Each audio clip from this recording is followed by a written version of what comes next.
Chegou a hora do top 10 dos vencedores do Grande Prêmio Brasileiro. E aqui temos o encontro de fenômenos de público com produções que surpreenderam a todos.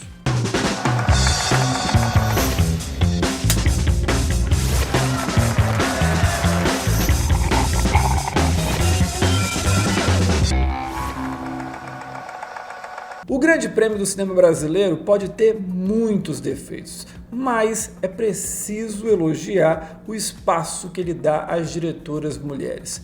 Ao longo de 22 edições, foram ao todo 5 produções comandadas por elas que venceram o prêmio máximo da Academia de Cinema Brasileira, um resultado que é infinitamente superior, por exemplo, ao Oscar. E justamente uma dessas produções abre a lista no 10º lugar. Bicho de Sete Cabeças venceu a primeira edição do evento. Mesmo com a pesada concorrência de Lavoura Arcaica, pode-se dizer que o resultado foi justo. A Laís Bodansky traz para a tela a desesperadora falta de entendimento do mundo das drogas, aliada a uma incompreensão em relação à juventude. Com o Rodrigo Santoro brilhante, o filme, infelizmente, segue sendo muito atual. Agora é a vez da produção brasileira que mais perto chegou do Oscar nos últimos anos. Dirigido pelo Cal Hamburger, O Ano em que Meus Pais Saíram de Férias mostra a infância de um garoto sendo atravessada pelo clima de repressão política da ditadura militar. Inteligente e sensível, o filme trabalha muito bem as contradições de uma época dura para o país. Em 2021, nós tivemos um vitorioso mais fora da curva. A febre da diretora Maya Darin coloca o Norte em destaque, ao trazer a história de um indígena na luta para manter a ancestralidade e suas raízes,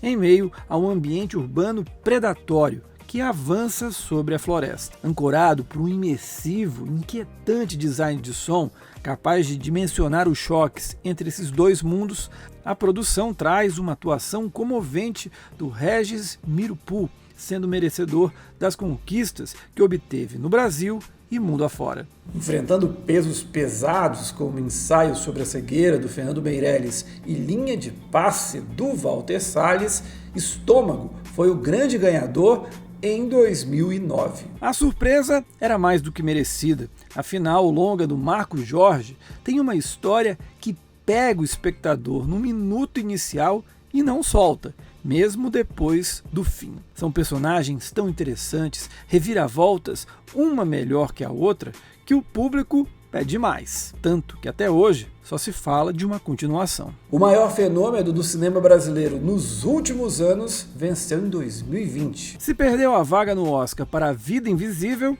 no Grande Prêmio do Cinema Brasileiro, Bacurau deu troco. O Kleber Mendonça Filho e o Juliano Dornelles acertam a dose entre o cinema de gênero de pegada pop com uma crônica política de um Brasil esquecido e cansado de apanhar, que começa a buscar vingança.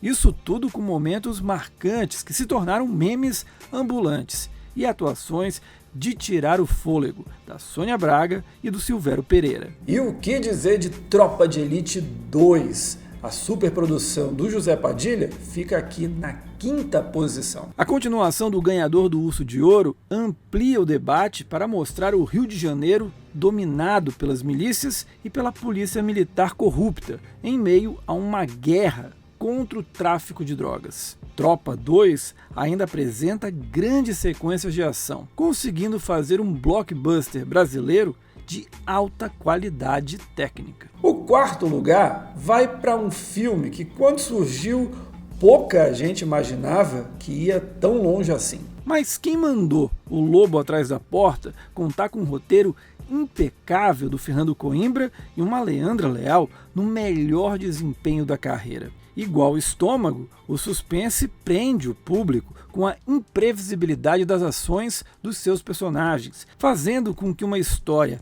aparentemente simples e banal ganhe contornos assustadores. Chegamos ao pódio.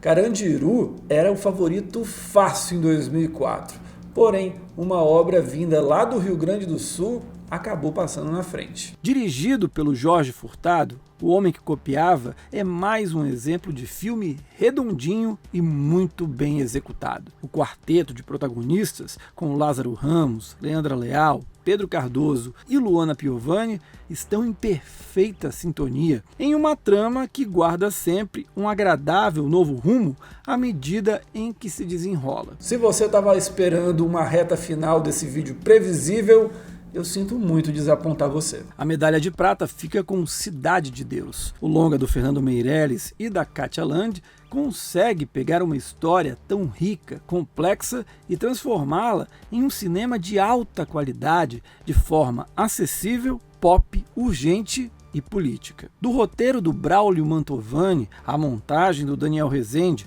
até a fotografia do César Charlone, o filme ditou, para o bem e para o mal, os rumos do cinema brasileiro nos primeiros anos do século XXI. O primeiro colocado é um filme que eu amo de paixão. Que Horas Ela Volta venceu o Grande Prêmio do Cinema Brasileiro em 2016, em uma disputa com grandes produções, como Chateau, O Rei do Brasil e A História da Eternidade. O resultado, claro, não poderia ser outro. Um filme que sintetiza as transformações sociais de um país, que dava oportunidade de crescimento para quem nunca tivera essa chance até então.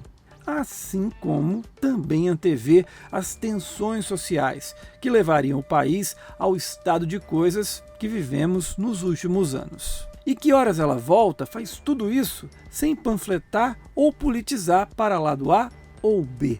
A Ana Mulayert, acompanhada das atuações sublimes da Regina Casé e Camila Márdila, faz uma obra essencial e eterna para o cinema brasileiro. Gostou do vídeo? Então curte, compartilhe e, claro, se inscreve e ative as notificações aqui do canal. Eu volto na segunda-feira para falar as previsões finais de quem eu acho que serão os ganhadores do Grande Prêmio do Cinema Brasileiro desse ano. A cerimônia acontece no próximo dia 23 de agosto. A gente então se encontra até lá. Tchau!